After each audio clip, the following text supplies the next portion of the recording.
ओमपुर गांव में राम अपने दादा किशोर और दादी शांति के पास शहर से कुछ समय के लिए रहने आता है।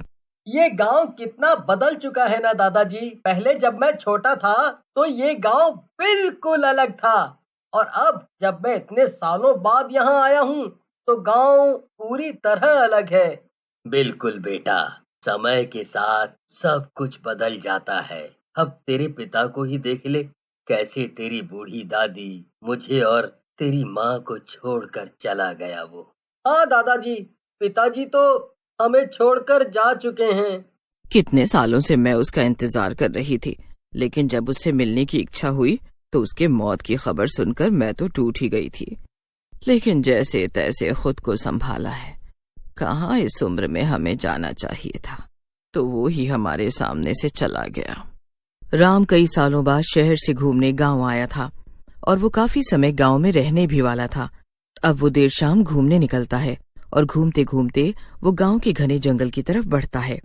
ये जंगल कितना घना है। जब मैं बचपन में आया करता था तो ये जंगल इतना वीरान और घना नहीं था।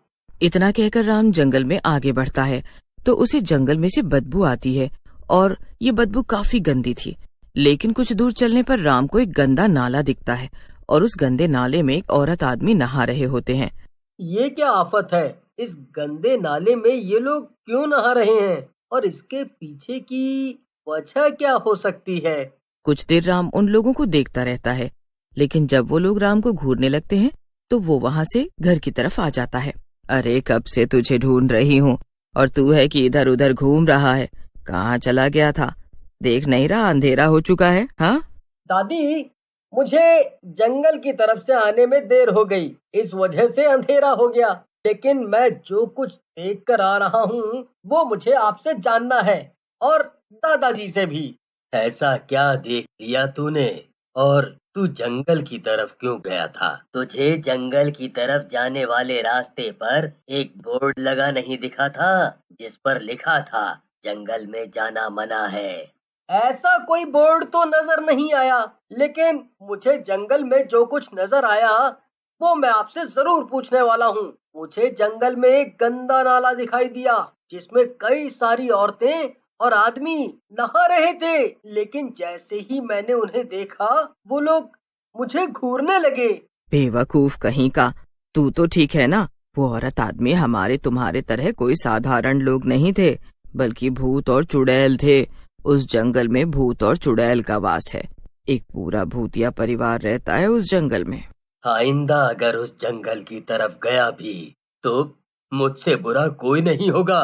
उस जंगल के बारे में किसी से ना कुछ पूछना है तुझे, ना कुछ जानना है, और ना ही उधर जाना है। समझ गया ना तू? राम अपने दादा और दादी की डांट सुनकर चुपचाप उनका मुंह देख रहा होता है और कुछ भी नहीं कहता। अब इस बात को 2 दिन बीत जाते हैं और गांव के ही एक आदमी की मौत की खबर मिलती है, जिसे उस गंदे नाले में उन भूतों ने मार डाला था। मैंने अपने पति को मना किया था कि रात के समय उस रास्ते से ना आया जाया करें, लेकिन वो नहीं माने। नशे में जंगल की तरफ से आते वक्त उन भूतिया परिवार का वो शिकार हो गए। हे भगवान, मैं तो लुट गई, बर्बाद हो गई मैं। सुन रहा है ना तू? आए दिन गांव में उस रास्ते से आने जाने वाले लोगों की मौत हो जाती है, और वो भूतिया परिवार जो उस गंदे नाले में रहता है और आने जाने वाले लोगों को अपना शिकार बना लेता है और उसे खाकर अपनी भूख मिटाता है। तो फिर कोई गांव वाला कुछ करता क्यों नहीं? क्यों नहीं उस भूत से छुटकारा पाते हैं आप लोग? हम गांव वाले कुछ भी नहीं कर सकते हैं, और अच्छा होगा तू भी इन सब बारे में सोचना बंद कर दे। तू यहाँ से 10 दिन बाद शहर चला जाएगा, और हम नहीं चाहते कि तू इन सब में फंस जाए। अरे कितना साफ पानी है इस नदी का, वो भी इतने घने जंगलों के बीच। क्या बात है, किस्मत हो तो ऐसी। मुझे प्यास लगी और खुद चलकर नदी मेरे पास आ गई, ऐसा लग रहा है मुझे। इतना कहकर वो आदमी जैसे ही उस नदी के पास जाता है और नदी में अपना हाथ डुबाकर पानी निकाल ही रहा होता है, वो पानी एकदम से काला हो जाता है और उस काले पानी से बदबू आने लगती है। वो साफ पानी नाले के गंदे पानी में तब्दील हो और कुछ देर बाद उस गंदे पानी से भरे तालाब से भूत और चुड़ैल निकलना शुरू हो जाते हैं। जो उस अनजान आदमी को अपना शिकार बना लेते हैं। इस बात की खबर जब गांव वालों को लगती है तो गांव वाले एक बार फिर दहशत में आ जाते हैं। अरे मैं तो लोगों को उधर जाने से मना करता हूँ। वो बेचारा अनजान था, तभी वो उन भूत चुड़ैलों के जाल में फंस गया। अरे वो भूतिया परिवार हर रोज किसी ना किसी को अपना शिकार बना रहा है और अपनी भूख मिटा रहा है। अगर ऐसा ही चलता रहा तो आने वाले समय में ये गांव शमशान बन जाएगा और उन भूतिया परिवार का ही इस गांव पर राज होगा, राज। तो क्या करें हम? तुम चाहते हो हम उस भूतिया परिवार से दो दो हाथ कर लें? कैसी मूर्खों वाली बातें करते हो तुम भी रामफल। इतनी उम्र हो गई है लेकिन बातें ऐसी करती हो जिससे आत्महत्या करने का मन हो। राम वहीं बैठा सबकी बातें सुन रहा था और वो इन सभी बातों को सुनकर काफी परेशान भी हो जाता है, क्योंकि कुछ दिन बाद वो शहर चला जाएगा और अपने पीछे अपने बूढ़े दादा दादी को इसी गांव में छोड़ जाएगा और कई सालों बाद भी उनसे मिलने आए।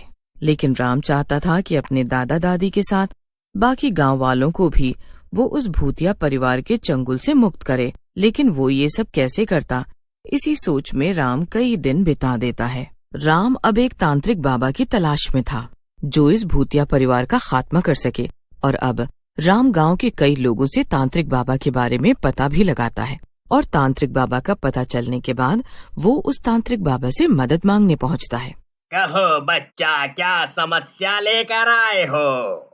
मैं शहर से कुछ समय के लिए अपने दादा दादी के पास रहने आया हूँ, लेकिन यहाँ आकर मुझे मेरे गांव में चारों तरफ मुसीबत ही मुसीबत नजर आ रही है, और वो मुसीबत है नाले में रहने वाला भूतिया परिवार जो लोगों को अपना शिकार बना रहा है।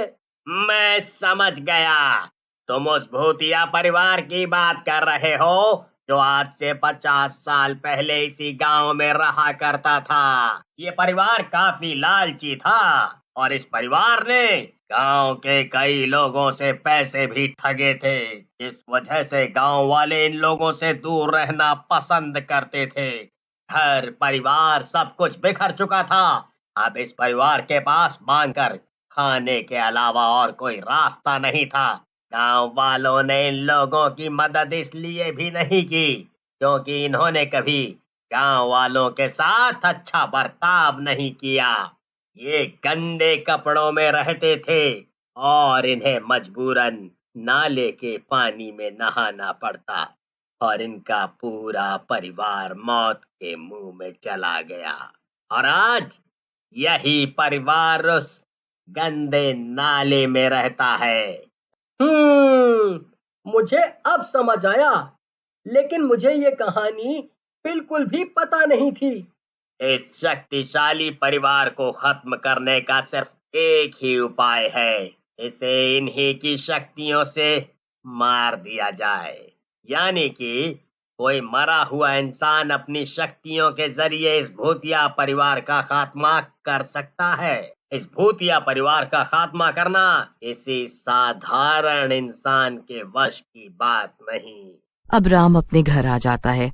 वही तांत्रिक बाबा साधना करके राम के मरे हुए पिताजी से संपर्क करते हैं और कई घंटे के साधना के बाद राम के पिता की आत्मा तांत्रिक बाबा के सामने उपस्थित होती है, और जो कुछ तांत्रिक बाबा उस आत्मा से कहते हैं वो आत्मा भी वही करती है। वो आत्मा उस भूतिया परिवार को अपनी शक्तिशाली शक्तियों से पराजित करती है और हमेशा हमेशा के लिए उस गांव से उस भूतिया परिवार का साया खत्म कर देती है। जिस वक्त वो आत्मा उस भूतिया परिवार का खात्मा कर रही होती है, वहां पर तांत्रिक मंत्रों का उच्चारण कर रहा होता है और राम भी अपने पिता की आत्मा को देख पा रहा होता है। अब इस आत्मा को जाना होगा। मैंने कुछ ही समय के लिए इस आत्मा को धरती लोक पर बुलाया था। हमारे लिए तो तू हमेशा से बच्चा रहा है, वो बच्चा जिसे हमने गोद में खिलाया है, लेकिन तूने आज साबित कर दिया कि तू अपनों के लिए अपनी जान की भी परवाह नहीं करेगा।